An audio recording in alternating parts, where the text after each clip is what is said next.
Remakes are an interesting facet of film and how they take an already existing property and reconfigure it into a modern-day retelling of a classic story. Amid all of the remakes we garner year after year, perhaps there's no studio that understands this art quite like Disney. They've made a killing off of adapting their older animated films into live-action retellings that take the existing stories and characters you know and love and transport them into a different format and medium entirely. This has garnered some quite mixed reactions over the years, some fans appreciating how the studio brings these classic stories to the forefront of conversation again, while others don't appreciate the lack of originality or depth these films carry. It's sort of been a track record over the last few years that these films aren't entirely substantial or worthwhile in the vast majority of cases. I mean, they're cash grabs, to put it simply. They exist to make money solely off the brand and add nothing to the cinematic art form itself. They mostly play it very safe and by the books for most of the runtimes, changing very little and adding very less. It's a formula that the studio has rinsed and repeated with so many of their older properties, and it's bled into today, where this weekend their newest live-action remake hits theaters everywhere. Based on the studio's original animated film that kickstarted an iconic filmography,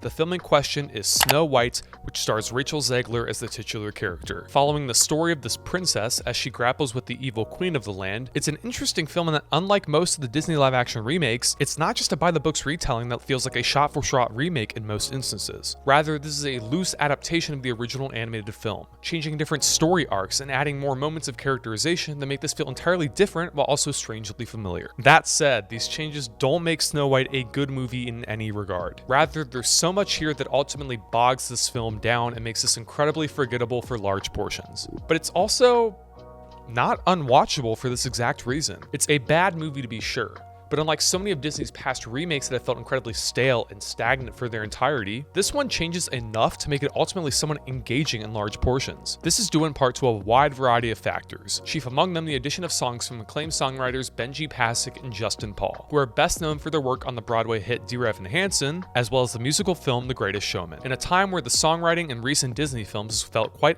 unoriginal and bland, Pasek and Paul showcase how to ultimately write songs that don't feel unneeded, while also remaining largely memorable enough to land an impact. I won't say every song here works, but there are a few that fit seamlessly into the film's plot and definitely showcase a musical feel that the film needs to remain charming for large portions. That's not to say that the classic songs from the original animated film don't make an appearance here, as they definitely do. I mean, the songs you know and love, such as Hi Ho and Whistle While You Work, definitely bring an air of nostalgia to this property, but they do ultimately take a backseat to the work that Pasek and Paul bring to this film. Another element that keeps the film ultimately engaging and enthralling is how it actually attempts some semblance of visual depth and nuance. It's been a track record in most of these Disney live-action remakes that they feel devoid of life visually, with dull color grading and flat cinematography in most cases. And then while that definitely seeps in here and there, there's also some moments where the visual direction actually looks somewhat inspired. The color grading takes a vibrant turn, and the cinematography actually takes creative risks, which is something I appreciate. It's great to see a remake from Disney that actually looks like a movie in parts, even if it ultimately isn't held for most of the runtime. Perhaps one of the strongest elements of the film, and one that ultimately might have saved the movie if it had truly encapsulated everything about it with more intensity, is how it seeks to add depth to a character that ultimately fell flat and had zero depth in the original animated film. Snow White in this film truly embodies everything her character stands for in terms of kindness and compassion, and we see it exemplified in key moments throughout, even if this characterization isn't consistent for the entire movie. The way Snow White never loses sight of the simple facet of kindness to combat any amount of evil she faces is such a poignant lesson, and the film tries to convey how powerful that could be in one key moment towards the end of the film. Unfortunately, like most of the movie, however, this exploration feels half-baked, underdeveloped, and never gains the semblance of depth it needs to stick the landing. This is due in part to Rachel Zegler's ultimately hollow performance as Snow White, who tries to do the best she can with what she has, but falters nonetheless. Now, Zegler is a true talent, and it's a plain to see in her filmography and stage work. She really does have what it takes to truly make a role like this shine, but the material she works with breaks her down at every opportunity here, making a performance that feels more like an impression than it does an embodiment. But if we want to talk about truly terrible performances, however, you can look no further than Gal Gadot as the evil queen,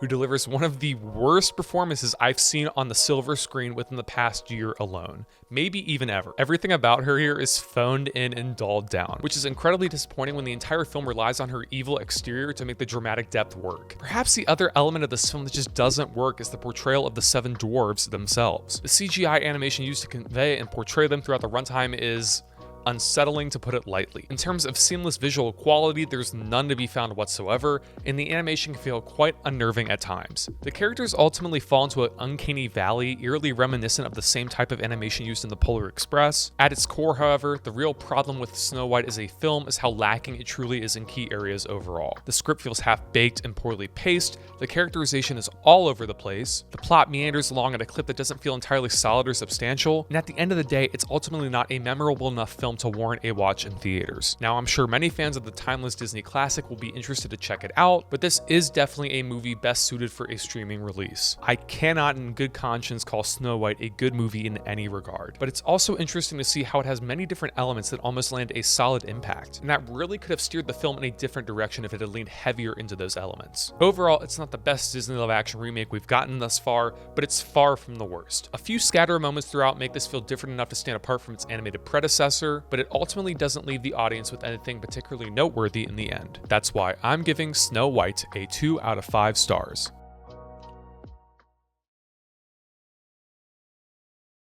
Hey guys, thanks so much for watching this review on my channel. If you're new around here and you like the content you see, don't forget to click that subscribe button down below, like the video, and turn on push notifications. Also, leave comment suggestions down below for future video, essay, and review topics. With that being said, until next time, this is Mitchell signing off. Peace out.